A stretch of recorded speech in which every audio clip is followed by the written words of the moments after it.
5 marks आपके पक्के होने वाले हैं इस वीडियो को देखने भर से। सिर्फ आधे घंटे का यह वीडियो आपको सोशल साइंस के पेपर में 5 मार्क्स गारंटी देके जाएगा।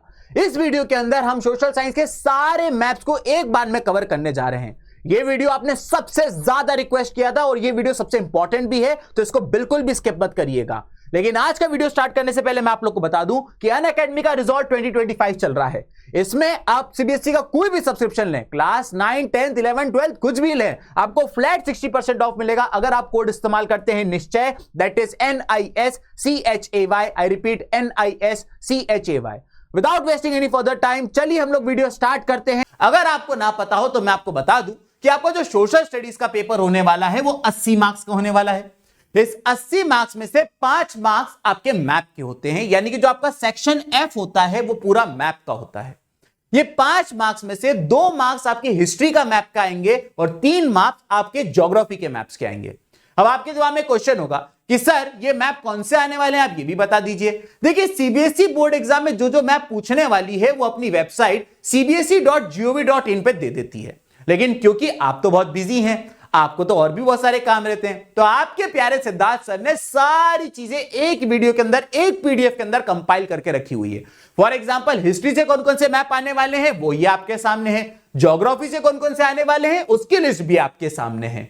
तो भैया जो मैप आने वाले हैं मैंने ऑलरेडी इस पीडीएफ में डाल रखे हैं, आपको कुछ नहीं करना है। नीचे डिस्क्रिप्शन बॉक्स में टेलीग्राम चैनल का लिंक दे रखा है, जाइए उसको ज्वाइन कर लीजिए और वहां से ये पीडीएफ डाउनलोड कर लीजिए। इसमें सारे मैप की लिस्ट भी है जो सीबीएसई की वेबसाइट से मैंने निकाला है, और साथ ही साथ सारे मैप को भी मैंने एक पीडीएफ के अंदर कंपाइल करके रखा हुआ है।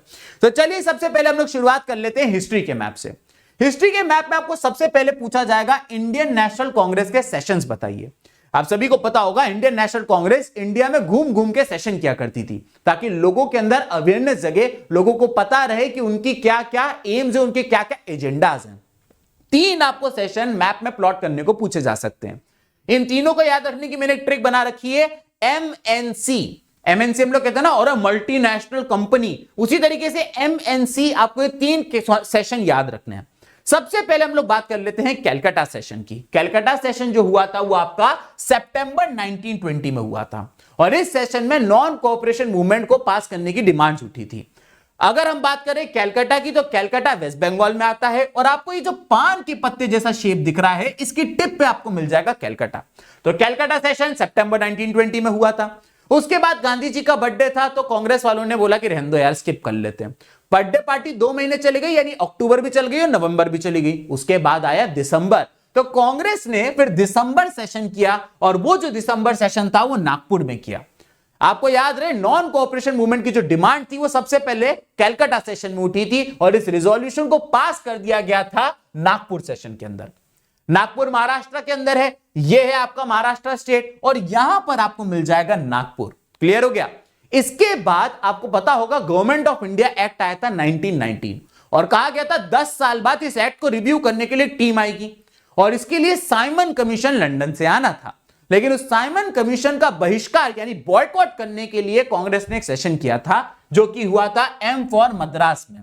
ये जो सेशन था ये 1927 में हुआ था, और ये चेन्नई में हुआ था, जो उस टाइम पे पहले इसको मद्रास कहा जाता था। तो कांग्रेस की 3 सेशन आपको याद रखने, एक Calcutta session which was in September 1920, उसके बाद नागपुर सेशन जो कि दिसंबर 1920, और उसके बाद मद्रास सेशन जो कि हुआ था 1927 के अंदर। ये सर 3 सेशन हमने याद कर लिए। इसके अलावा हिस्ट्री का कौन सा मैप पूछा जाएगा? इसके अलावा पूछे जाएंगे कि गांधी जी ने जो सत्याग्रह किए थे वो सारे प्लॉट करो। आपको पता होगा जब गांधी जी 9 जनवरी 1915 को इंडिया वापस आए तो उनको पता था कि उनके कहने पर बहुत सारे इंडियंस एक साथ इकट्ठा नहीं होंगे, तो उन्होंने एक नेशन वाइड सत्याग्रह करने से पहले छोटे छोटे रीजनल सत्याग्रह किए थे। और सबसे पहला सत्याग्रह गांधी जी ने चंपारण बिहार में किया था, जहां के इंडिगो प्लांटर्स की गांधी जी ने मदद करी थी। आपको यह क्वेश्चन दोनों तरीके से पूछा जा सकता है। आपसे यह भी पूछा जा सकता है कि बताइए चंपारण सत्याग्रह कहां हुआ था, और यह भी पूछा जा सकता है कि बताइए इंडिगो प्लांटर्स की मदद गांधी जी ने जहां करी थी वो सत्याग्रह प्लॉट करो। तो आपको यह भी पता होना चाहिए कि जगह का नाम क्या है और उस सत्याग्रह में गांधी जी ने किसकी मदद करी थी, आपको यह भी पता होना चाहिए। तो सबसे पहला सत्याग्रह गांधी जी ने चंपारण सत्याग्रह किया था 1917 में। चंपारण बिहार में है, यहां पर आप देख सकते हो यह है बिहार, और यहां पर मैंने चंपारण को प्लॉट कर रखा है। क्लियर हो गया। उसी साल फिर गांधी जी ने दूसरा सत्याग्रह किया था, तो खेड़ा डिस्ट्रिक्ट ऑफ गुजरात। यहां पे प्रॉब्लम क्या थी कि प्लेग फैल गया था और ब्रिटिशर्स हमारे पीजेंट्स की मदद करने की जगह उन लोगों से हैवी टैक्स वसूल रहे थे। खेड़ा सत्याग्रह आपको यहां देखने को मिल जाएगा, इधर मैंने यहां प्लॉट कर रखा है, ये भी 1917 में किया गया था। याद रहे ये दोनों सत्याग्रह 1917 में किए गए थे। फिर अगला सत्याग्रह गांधी जी ने गुजरात के अहमदाबाद में किया था। जाके कॉटन मिल वर्कर्स जो थे अपने मालिकों से बहुत ज्यादा परेशान थे, क्योंकि उनकी वर्किंग कंडीशंस बहुत ज्यादा इनह्यूमन थी, उनको सैलरी बहुत कम मिलती थी और उनके जो मालिक थे उनको वो लोग हैरेस करते थे। तो इसीलिए यहां पर अहमदाबाद का अगला सत्याग्रह जो था वो गांधी जी ने 1918 में किया था। हमने अभी तक हिस्ट्री के 2 मैप कर लिए। पहला मैप मैंने आपको बताया कांग्रेस के सेशन कहां कहां हुए थे, 3 सेशन किए। दूसरा मैप मैंने आपको बताया कि सत्याग्रह कहां कहां हुए थे, 3 ये हो गए। एक लास्ट आपको हिस्ट्री से मैप आएगा और वो मैप आएगा ये कि 2 प्लेसेस आपको प्लॉट करनी रहती है जिनकी एक हिस्टोरिकल सिग्निफिकेंस है। सबसे पहले आपको बताना है जलियांवाला बाग कहां हुआ था। अगर आप इंडिया का मैप ये देखें तो इंडिया के मैप में आप देख सकते हैं ये है पंजाब और पंजाब का शहर है ये अमृतसर। अमृतसर में है जलियांवाला बाग। यहां पर आपको पता होगा जलियांवाला बाग कांड हुआ था जहां पर जनरल डायर ने बहुत सारे पीसफुल इंडियंस के ऊपर गोली चला दी थी, जिसमें 1000 से ज्यादा इंडियंस मारे गए थे। इसके अलावा दांडी मार्च कब हुई थी, जो आपको याद होगा गांधी जी ने सिविल डिसोबीडियंस मूवमेंट के लिए दांडी मार्च करी थी। दांडी आपको पता था गुजरात का एक कोस्टल टाउन था। गांधी जी वहां गए और उन्होंने सबसे पहले जाके नमक बनाया समुद्र से निकाल के। तो ऑब्वियस सी बात है, समुद्र से पानी निकाला गया था नमक बनाने के लिए, तो समुद्र के तो पास तो बनना ही चाहिए। इसलिए गुजरात के यहां पर आपको दांडी देखने को मिल जाएगा। अगर आप लोग पिछला मैप और ये वाला मैप देखें तो मैंने पिछले मैप के अंदर जहां खेड़ा को प्लॉट कर रखा था, थोड़ा सा उसको मैं लेफ्ट में लेकर आ गया और मैंने कहा यही दांडी है। खेड़ा को आप लोगों को कोस्ट के पास नहीं बनाना है, लेकिन दांडी को आपको कोस्ट के पास बनाना बहुत जरूरी है। ये 8 चीजें अगर आपने याद कर ली तो यहां से 2 नंबर तो आपके पक्के हो गए। इन 8 में से ही 2 आएंगे आपके मैप हिस्ट्री के। ये मैं नहीं, ये सीबीएसई खुद कह रही है। तो अगर आपके स्कूल के टीचर कह रहे हैं कि लाओ मैं इंपॉर्टेंट टिक कर लूं, ये याद कर लो तुम्हारा काम हो जाएगा, तो ऐसा कोई इंपॉर्टेंट वो खास बता नहीं रहे। सीबीएसई ने खुद ने अपनी वेबसाइट पे तुमको दे रखा है। अब हम लोग बात कर लेते हैं बचे हुए 3 नंबर के लिए, जो कि ज्योग्राफी से आने वाले हैं। भैया ज्योग्राफी के कई सारे मैप आप लोग को पढ़ने हैं, एक एक करके हम लोग करेंगे। मैप्स इंपॉर्टेंट है इसलिए ध्यान से सुनिएगा। सबसे पहला मैप है मेजर सॉइल टाइप्स। आपको इंडिया के फिजिकल मैप पे भी या फिर पॉलिटिकल मैप पे भी वो कह सकते हैं कि इंडिया की सारी सॉइल टाइप्स आपको लेबल करनी है। सबसे पहली आ जाती है एलुवियल सॉइल। देखिए एलुवियल सॉइल जो होती है वो इंडिया के इस वाले इलाके में पाई जाती है, यानी कि नॉर्दर्न प्लेन वाले इलाके में पाई जाती है और थोड़ी सी आसाम वाले इलाके में पाई जाती है। साथ ही साथ आपको ये यहां पर थोड़ी सी ईस्टर्न घाट के पास भी आपको एलुवियल सॉइल देखने को मिलेगी। ठीक है, तो एलुवियल सॉइल वहां होती है जहां पे बड़ी बड़ी नदियां बहती हैं, क्योंकि एलुवियल सॉइल जो होती है, नदी जब अपने साथ बहती है तो अपने साथ मिट्टी बहा के लाती है, और वो कौन सी मिट्टी बहा के लाती है? Alluvial soil. एलुवियल सॉइल सबसे ज्यादा फर्टाइल होती है, इसलिए यहां पे सबसे ज्यादा खेती भी करी जाती है, और खेती सबसे ज्यादा करने के कारण इसी इलाके में सबसे ज्यादा लोग भी रहते हैं। ये हो गई हमारी एलुवियल सॉइल। सेकंड नंबर पे आ जाता है हमारा ब्लैक सॉइल। ब्लैक सॉइल के बारे में आपको ज्यादा नहीं करना है। एक तो गुजरात का जो ये वाला इलाका है इसे सौराष्ट्र कहते हैं, और एक ये वाला जो इलाका है ये वाला इलाका, ये 2 इलाके होते हैं ब्लैक सॉइल के अंदर। तो आपको याद रखना है ब्लैक सॉइल जो एक तो इंडिया का डेक्कन वाला पार्ट है और गुजरात का सौराष्ट्र वाला पार्ट है। फिर आ जाते हैं रेड एंड येलो सॉइल। देखिए red and yellow soil, obvious सी बात है ये सॉइल रेड क्यों है? क्योंकि इसके अंदर आयरन मौजूद होता है, और जब रेड सॉइल के हो आप थोड़ा सा मॉइस्चर मिला देते हो तो रेड सॉइल येलो सॉइल में कन्वर्ट हो जाती है, और ये आपको साउथ के इस इलाके में देखने को मिलेगी रेड एंड येलो सॉइल। तो रेड एंड येलो सॉइल को आपको लेबल करना है मेरे प्यारे बच्चों साउथ में। अगली बात आ जाती है laterite soil. Laterite soil, L for laterite soil, L for leaching, यानी वो सॉइल जिसमें लीचिंग होती है उसे लेटराइट सॉइल कहते हैं। लेटराइट सॉइल को अपन लास्ट में करेंगे, मैं आपको इसकी ट्रिक बताऊंगा। सबसे पहले हम लोग कर लेते हैं एरिड सॉइल को। देखिए एरिड सॉइल वहां पाई जाती है जहां पे बहुत ज्यादा गर्मी होती है। गर्मी के कारण पानी सारा इवेपोरेट हो जाता है और नीचे नमक रह जाता है, इसलिए एरिड सॉइल जो होती है ये सैलाइन इन नेचर होती है। बताओ इंडिया में सबसे ज्यादा गर्मी कहां होती है? सर ये तो सिंपल है, राजस्थान। तो राजस्थान का जो इलाका है यहां पे आप एरिड सॉइल लग के आ जाएंगे। इसके बाद आ जाता है फॉरेस्ट सॉइल।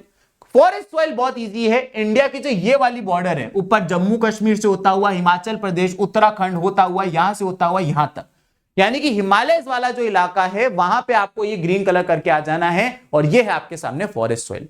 मैंने आप लोग को एक सॉइल के बारे में नहीं बताया, लेटराइट सॉइल के बारे में। मैंने क्यों नहीं बताया, आइए मैं आपको इसको बताता हूं। यहां पे मैंने सारे सॉइल लिख रखे हैं, जैसा कि मैंने बताया था फॉरेस्ट सॉइल को हिमालय वाले इलाके में कर दिया है मैंने। ब्लैक सॉइल के लिए मैंने सौराष्ट्र और डेक्कन वाला इलाका कर दिया है। उसके बाद मैंने आपको बताया था एलुवियल सॉइल जो है वो ये वाला इलाका हो जाता है, और ये ईस्टर्न घाट वाला इलाका हो जाता है। एरिड सॉइल के बारे में मैंने आपको बता दिया था, राजस्थान वाला इलाका हो जाता है। एक सॉइल जो मैंने आपको नहीं बताई थी वो लेटराइट सॉइल थी, और लेटराइट सॉइल जैसा कि आप देख सकते हैं यहां पर पीच कलर से हमारा लेटराइट सॉइल है, और लेटराइट सॉइल को आपको मेजर करने के लिए वेस्टर्न घाट का थोड़ा सा इलाका और मेघालय वाला थोड़ा सा इलाका और थोड़ा सा इलाका ये वाला करना है बस। देखिए ये वाले मैप जो हैं इनके आने के चांसेस कम हो गए हैं आजकल। पहले बहुत पूछती थी सीबीएसई, लेकिन आजकल नहीं पूछ रही है। भगवान करे तुम्हारे एग्जाम में भी ना आए, लेकिन अगर आ गया तो सिद्धार्थ सर तुमको पूरी तरीके से भाई प्रिपेयर करके रखते हैं। चलिए आगे बढ़ जाते हैं। अगला जो आपको एग्जाम में पूछा जा सकता है ज्योग्राफी से मैप, वो है डैम्स ऑफ इंडिया। भाई ये जो मैप है ये वाटर रिसोर्सेज वाले चैप्टर से है, तो यहां पे मैंने चैप्टर के नाम भी लिख रखे हैं। देखो एक पेज के अंदर सारी इंफॉर्मेशन है, चैप्टर का नाम, क्या पूछा जाएगा, प्लॉट, सब कुछ कर रखा है। सबसे पहले हम बात कर लेते हैं सलाल डैम की। सलाल डैम जो है ये चेनाब नदी के ऊपर है, और चेनाब नदी जम्मू कश्मीर से बहती है। तो सबसे पहले ये आ गया हमारा सलाल डैम। इसके बाद आ जाता है हमारा भाखरा नंगल डैम। भाखरा नंगल डैम जो है उसको आप लोग को यहां बनाना है हिमाचल प्रदेश के अंदर। उसके बाद आ जाता है टिहरी डैम। टिहरी डैम आप लोग को बनाना है उत्तराखंड के अंदर। उसके बाद आ जाता है राणा प्रताप सागर डैम। राणा प्रताप सागर डैम आप लोगों को बनाना है राजस्थान में, इस तरफ एमपी की साइड में। इसके बाद आ जाता है सरदार सरोवर डैम। सरदार सरोवर डैम के बारे में आपने ऑलरेडी पढ़ रखा है कि नर्मदा बचाओ आंदोलन जो हुआ था वो सरदार सरोवर डैम के अगेंस्ट हुआ था, यानी नर्मदा नदी के ऊपर हुआ था। साथ ही साथ सरदार सरोवर डैम नर्मदा नदी के ऊपर जरूर बनाया गया था, लेकिन कौन से स्टेट में बनाया गया था, गुजरात। इसलिए गुजरात में मैंने यहां पे बना रखा है सरदार सरोवर डैम। अगला आ जाता है हीराकुंड डैम। हीराकुंड डैम जो है ये ओडिशा के अंदर है, ये आप देख सकते हैं ओडिशा, और ये रहा आपका हीराकुंड डैम। क्लियर हो गया। इसके बाद आ जाता है नागार्जुन सागर डैम। देखिए नागार्जुन सागर डैम जो है ये तेलंगाना और आंध्र प्रदेश, ये जो स्टेट देख रहे हैं ये है तेलंगाना, ये जो स्टेट देख रहे हैं ये आंध्र प्रदेश, इन दोनों की बॉर्डर पे पड़ता है नागार्जुन सागर डैम। नागार्जुन सागर डैम इन दोनों की बॉर्डर पे पड़ता है, इसलिए इन दोनों के बीच में लड़ाई भी चलती रहती है। क्लियर हो गया। अगला डैम जो है वो तुंगाभद्रा डैम है, और जो तुंगाभद्रा डैम है ये कर्नाटका में पाया जाता है। देखिए आपको एग्जाम में डैम को प्लॉट करने को तो आता ही आता है, साथ ही साथ वो ये भी पूछ लेते हैं कि कौन सा डैम कौन सी नदी के ऊपर बना है, आप ये बताइए।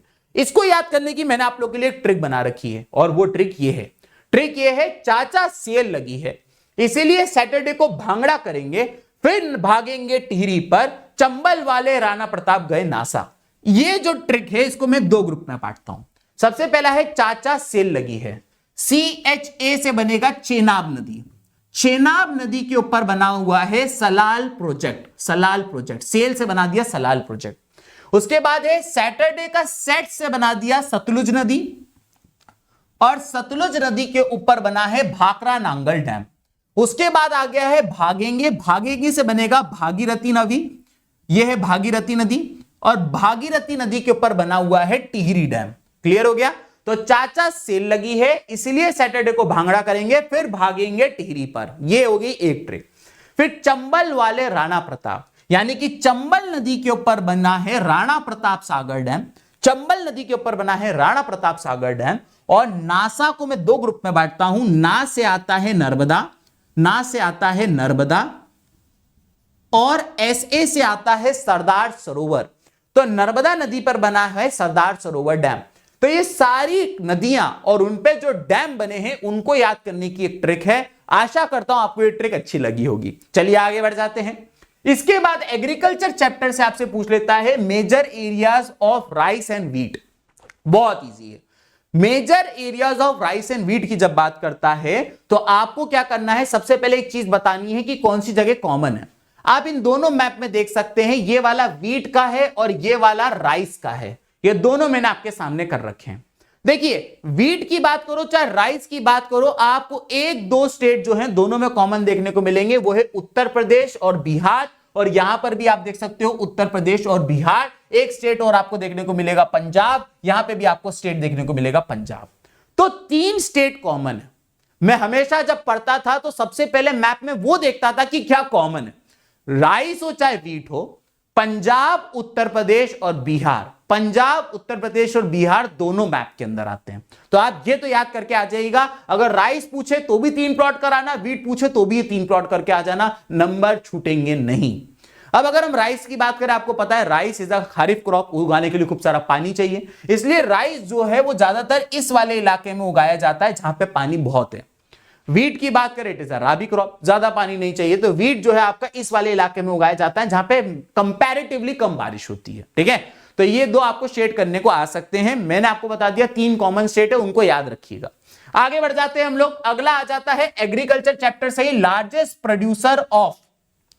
आपको बताना है कि ये सारी लिस्ट दे रखी है और आपको बताना है कि कौन सा स्टेट इस चीज का लार्जेस्ट प्रोड्यूसर है। Sugarcane, tea, coffee, rubber, cotton, jute. इसको याद करने की मैं आपको एक सिंपल ट्रिक बताता हूं। सबसे पहला है शुगर केन। उत्तर प्रदेश के लोग बहुत खतरनाक है भाई साहब, शुगर केन गन्ने से मारते हैं लोगों को। तो जब शुगर केन की बात आ जाएगी तो उत्तर प्रदेश आ जाएगा और ये है आपका सामने उत्तर प्रदेश। फिर आ जाता है आपका टी। आप टी के बारे में तो मैं क्या ही बताऊं, बच्चे को पता है कि टी फेमस है आसाम की। तो ये जो आप स्टेट देख रहे हैं, ये लंबा सा स्टेट, ये जो उधर जा रहा है अरुणाचल प्रदेश तक जा रहा है, वो है आसाम। ठीक है, इसके बाद आ जाता है कॉफी। मुझे चाय बहुत पसंद थी, बहुत, मैं दिन में 7-8 चाय पीता था, लेकिन जब से मैं कर्नाटका आया हूं मैं सिर्फ कॉफी पी रहा हूं, क्योंकि यहां पे सबसे ज्यादा कॉफी उगाई जाती है और हर कोई कॉफी ही पी रहा है। तो क्योंकि मैं कर्नाटका आने के बाद कॉफी पीने लगा, ये है आपके सामने कर्नाटका, तीसरे नंबर पे कर्नाटका, यहां पे इंडिया में सबसे ज्यादा कॉफी उगाई जाती है। इसके बाद आ जाता है रबर। भैया केरला वाले रबर की चप्पल पहन के घूमते हैं और गुस्सा आ जाए तो रबर की चप्पल से मारते भी हैं। तो 4th नंबर पे आ जाता है रबर, जो कि केरला के लोग हैं, रबर की चप्पल पहन के घूमते हैं लुंगी के नीचे। उसके बाद आ जाता है कॉटन। एक बार गया मैं महाराष्ट्र, मैंने उससे कहा भैया वड़ा पाव दे दो, मैंने उससे कहा भैया वड़ा पाव दे दो, लेकिन कान में लगाया हुआ था कॉटन। तो महाराष्ट्र वाले जो हैं वो कान में कॉटन लगाए हुए हैं, भाई साहब वड़ा पाव नहीं दे रहे सेठ सर को। इसके बाद आ जाता है जूट। मैं एक बार वेस्ट बंगाल गया तो जूट का बोरा बिछा के रसगुल्ला बेच रहा था। तो इसीलिए याद रखिएगा 6ठे नंबर पे है जूट, यानी वेस्ट बंगाल के जो लोग हैं वो लोग जूट सबसे ज्यादा उगाते हैं। तो एग्रीकल्चर के मेजर प्रोड्यूसर ट्रिक्स के साथ बता दिया। अगर कोई चीज फिर से सुननी हो तो पीछे जाओ, फिर से देखो और वापस आ जाओ। चलिए आगे बढ़ते हैं। अगली बात वो आपसे पूछ लेता है मिनरल एंड एनर्जी रिसोर्सेज से, नया चैप्टर। यहां से आपको एग्जाम में आती है iron ore mines. Iron ore mines आपको नाम दे रखेगा और आपको बोलेगा इसको प्लॉट करो। सबसे पहले मयूरभंज हो गया, दुर्ग हो गया, बेलादिला हो गया, बेलारी हो गया और कुद्रुमेक हो गया। ठीक है, तो सिंपल सी बात है, भगवान का नाम लो, ओम। ओम, ओम। ओ से आता है ओडिशा और एम से आता है मयूरभंज। इसीलिए याद रखिएगा कि ओडिशा में आप ऊपर की तरफ बनाएंगे ये, वेस्ट बंगाल की तरफ वो है मयूरभंज। इसके बाद आ जाता है दुर्ग और बेलादिला। दुर्ग और बेलादिला ये दोनों की दोनों छत्तीसगढ़ के अंदर मौजूद हैं। और पहले आप सभी को बता दूं, छत्तीसगढ़ मध्य प्रदेश का पार्ट था। ये जो आप स्टेट देख रहे हैं जिसको मैं हाईलाइट कर रहा हूं, ये है हमारा मध्य प्रदेश। और पहले मध्य प्रदेश का पार्ट था छत्तीसगढ़, यानी कि ये हमारा एमपी है और इसके जस्ट नीचे जो आप देख रहे हो छत्तीसगढ़, ये इसका पार्ट था। तो इसीलिए याद रखिएगा एमपी के जस्ट नीचे है छत्तीसगढ़। छत्तीसगढ़ के अंदर आपको ये दोनों देखने को मिलेंगी, दुर्ग और बेलादिला। ऊपर आएगा दुर्ग और नीचे आएगा बेलादिला। ये देखिए, ऊपर आएगा दुर्ग और साउथ में आएगा बेलादिला। इसको याद रखने की मैंने ट्रिक बना रखी थी और वो ट्रिक ये थी डीबी, दैनिक भास्कर। दैनिक ऊपर आएगा, भास्कर नीचे आएगा, दुर्ग ऊपर आएगा, बेलादिला नीचे आएगा। फिर आ जाता है बेलारी। बेलारी आप लोग को 4th नंबर पे बेलारी, कर्नाटका में बेलारी है। और 5th नंबर के अंदर आ जाता है कुद्रुमुख। कुद्रुमुख जो है वो भी कर्नाटका के अंदर है, लेकिन ये थोड़ा सा समुद्र के पास है। क्लियर हो गया? ये सारी आपकी सारी हो गई आयरन ओर माइंस। क्लियर हो गया? आयरन ओर माइंस, कुद्रुमुख से सबसे ज्यादा आयरन को हम लोग एक्सपोर्ट भी करते हैं, ये भी ध्यान रखना है आप लोग को। चलिए आगे बढ़ जाते हैं। मिनरल एंड एनर्जी रिसोर्सेज से अगला मैप आप लोग को एग्जाम में पूछा जाता है, वो है कोल माइंस। सारी कोल माइंस को आप लोग को प्लॉट करना है, ज्यादा नहीं है, 4 ही कोल माइंस हैं जिनको हमें प्लॉट करना है। सबसे पहला है रानीगंज, फिर है बोकारो, तालचेर और नेवल्ली। आइए इधर देख लेते हैं। सबसे पहले हम लोग बात कर लेते हैं रानीगंज की। तो यहां पर आप जो ये मैंने आपको बताया था पान के पत्ते वाला जो शेप है, ये इसकी जो टिप जहां खत्म होती है वो है वेस्ट बंगाल। वेस्ट बंगाल में बीचों बीच में आपको देखने को मिलेगा रानीगंज। अब सर ये रहा मध्य प्रदेश, मध्य प्रदेश से अलग हुआ था छत्तीसगढ़, ठीक है ना। और आप हमें ये बता चुके हो कि ये जो पान के पत्ते वाला ये वेस्ट बंगाल है, और ये भी आप बता चुके हो कि ये वाला जो स्टेट है ये है ओडिशा। सर ओडिशा कब बताया? अरे पहले ही बता दिया था, हीराकुंड डैम ओडिशा नदी के ऊपर बना है, याद है ना। तो देखिए यहां पे आ जाइए, तो यहां पर छत्तीसगढ़ हो गया, ओडिशा हो गया, ये जो आप स्टेट देख रहे हैं ये है स्टेट झारखंड, ये स्टेट है झारखंड। और झारखंड में, झारखंड के बीचों बीच में आपको देखने को मिलेगा बोकारो। क्लियर हो गया। फिर झारखंड से नीचे आ जाएंगे, ये है ओडिशा, यहां पे आपको देखने को मिलेगा तालचेर। और ओडिशा से भी नीचे आ जाए आंध्र प्रदेश, आंध्र प्रदेश से भी नीचे आ जाए तमिलनाडु, तमिलनाडु में अपने को देखने को मिलेगा नेवल्ली। तो भैया ये सारे वो मैप है जहां पे कोल माइंस पाई जाती हैं। अब हम बात कर लेते हैं ऑयल फील्ड्स की। ऑयल फील्ड्स बहुत इजी है, या तो ऑयल फील्ड आपको नॉर्थ ईस्ट में देखने को मिलेगी या फिर ऑयल फील्ड आपको वेस्टर्न घाट के पास देखने को मिलेगी। सबसे पहले आसाम की दो ऑयल फील्ड के बारे में पढ़ लेते हैं, एक है दिग्बोई और एक है नाहरकटिया। तो सबसे पहले अपन बात कर लेते हैं दिग्बोई की। दोनों की दोनों आसाम में, जैसा मैंने आपको बताया। सबसे पहले दिग्बोई आता है, आसाम के सबसे ऊपर चले जाओ अरुणाचल प्रदेश, ये स्टेट देख रहे हो, ये स्टेट अरुणाचल प्रदेश है। तो अरुणाचल प्रदेश के पास चले जाओ तो यहां पे आपको देखने को मिलेगा दिग्बोई, और दिग्बोई के जस्ट नीचे आपको देखने को मिलेगा Naharkatia.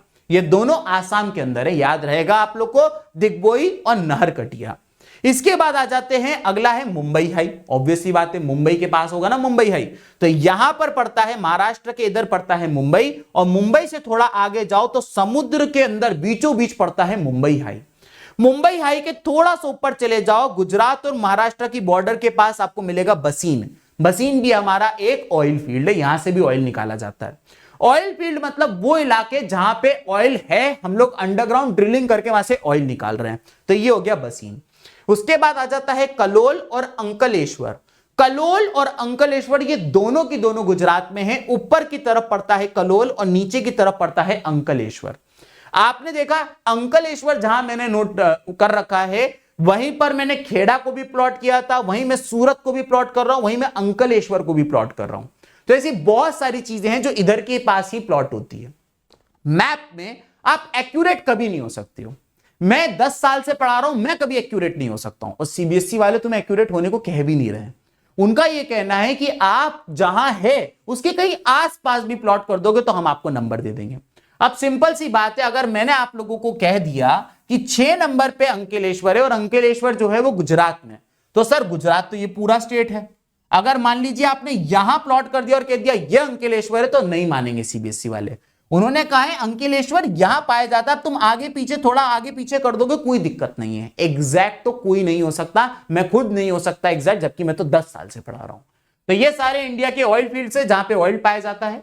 Mineral and energy resources से अगला आपको आया जाता है वो है थर्मल पावर प्लांट। ठीक है, कौन कौन से थर्मल पावर प्लांट पाए जाते हैं? नामरूप, सिंगरौली और रामागुंडम। सबसे पहले हम लोग बात कर लेते हैं नामरूप की। तो जो नामरूप है, अगेन नामरूप की बात करें तो ये आसाम के अंदर पाया जाता है, आसाम के अंदर पाया जाता है नामरूप। आपने जहां दिग्बोई प्लॉट किया था उसके जस्ट बाजू में नामरूप आप कर सकते हो।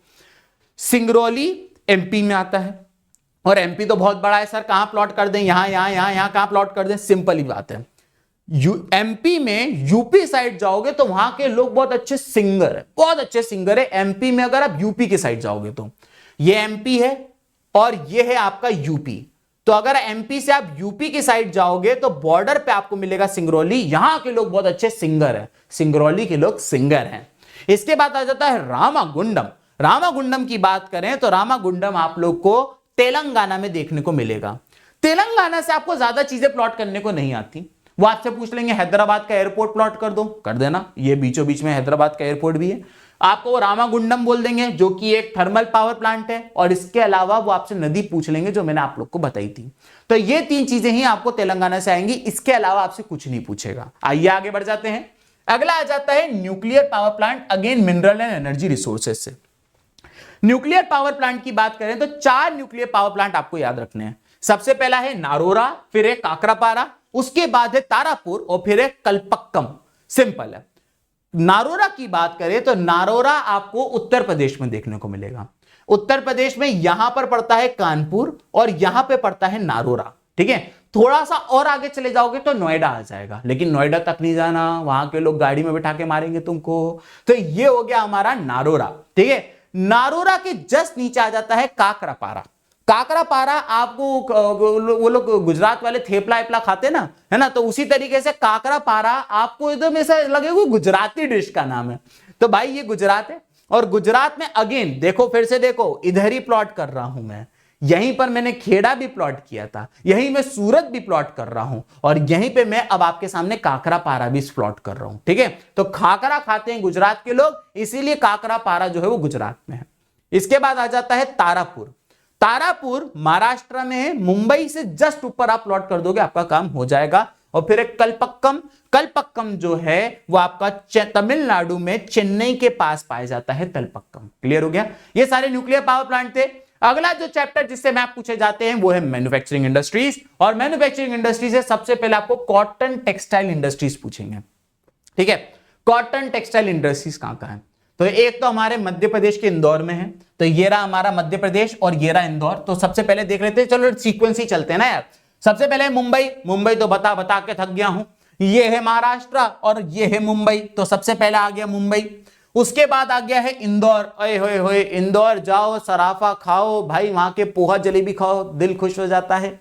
यह है मध्य प्रदेश। मध्य प्रदेश के बीचों बीच में भोपाल है, और भोपाल के लेफ्ट साइड में आपको इंदौर देखने को मिलेगा। बोलो तारा रा। इसके बाद है सूरत।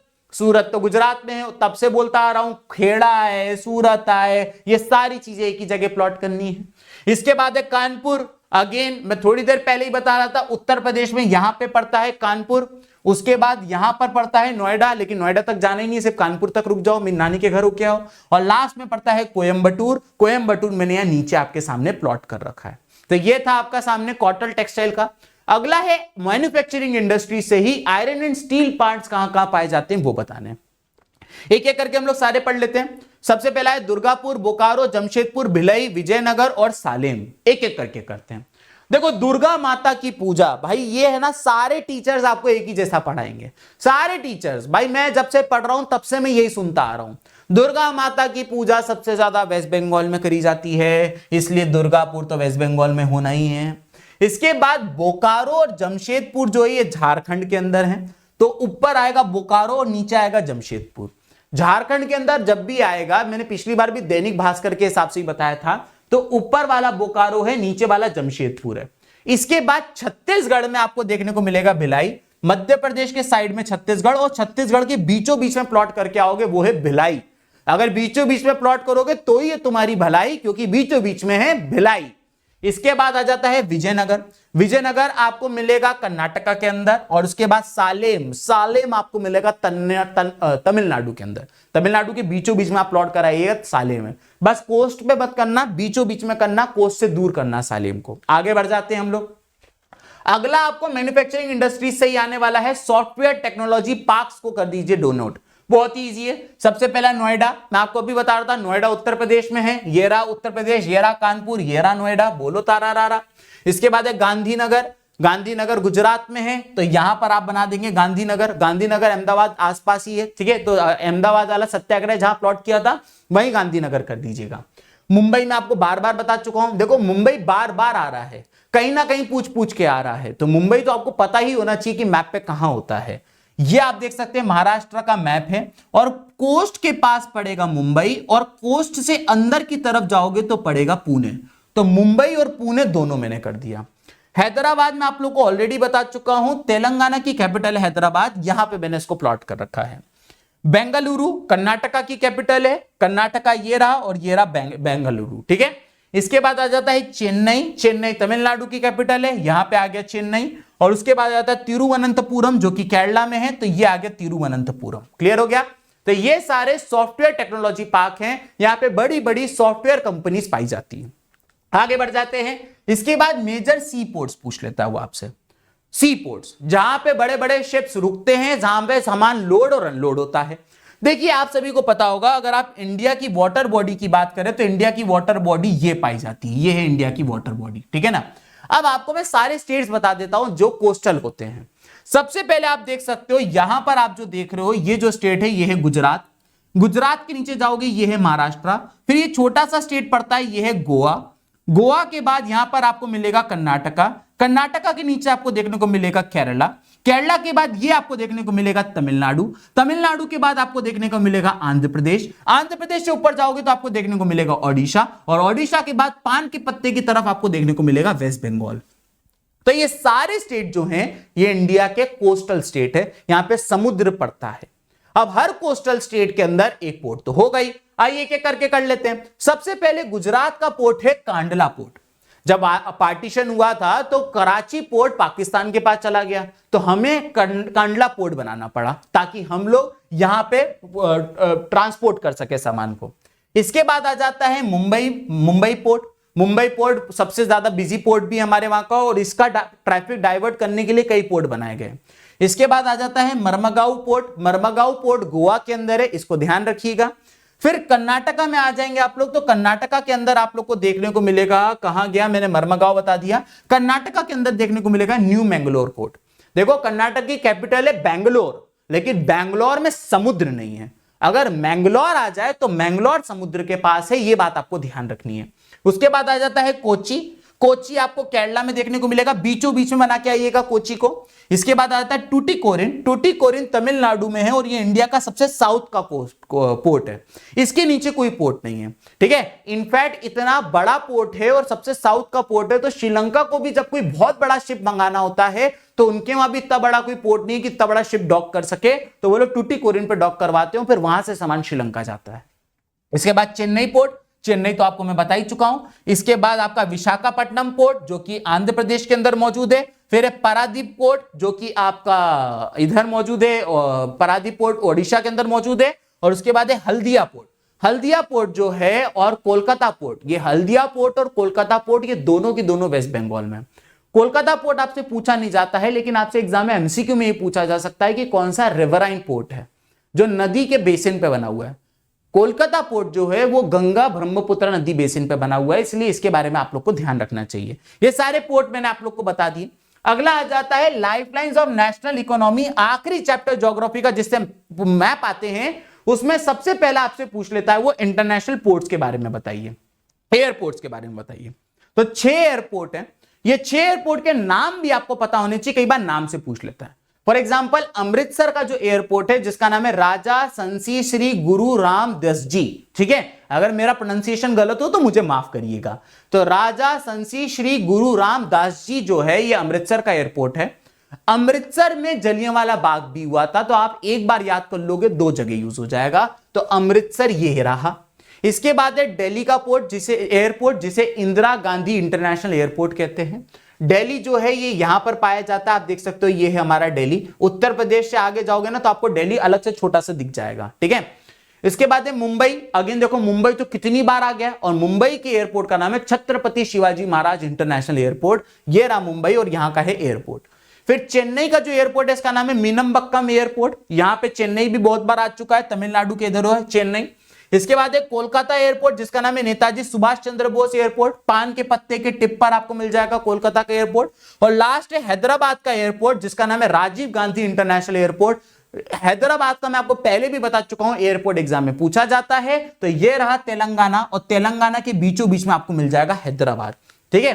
तो बच्चों ये थे आपके सारे मैप्स जो आपकी एसएसटी की बोर्ड एग्जाम में आने वाले हैं। 25 फरवरी को आप सभी का बोर्ड एग्जाम है। 5 नंबर आपके यहां से हो गए, अब आप बचे आपके 75 मार्क्स। देखो अगर स्मार्ट स्टडी करोगे ना तो आपको पता चलेगा कि बोर्ड से सिंपल चीज कुछ होती नहीं है। 5 नंबर के मैप आने हैं, ये पीडीएफ तुम याद कर लो, रट लो, 5 नंबर गए, कहीं कोई तुमसे छीन ही नहीं सकता ये 5 नंबर। तो इसीलिए नीचे टेलीग्राम चैनल का लिंक दे रखा है, फटाफट जाइए उस टेलीग्राम चैनल को ज्वाइन करिए और ये पूरे सेशन की पीडीएफ उस टेलीग्राम चैनल से डाउनलोड कर लीजिए।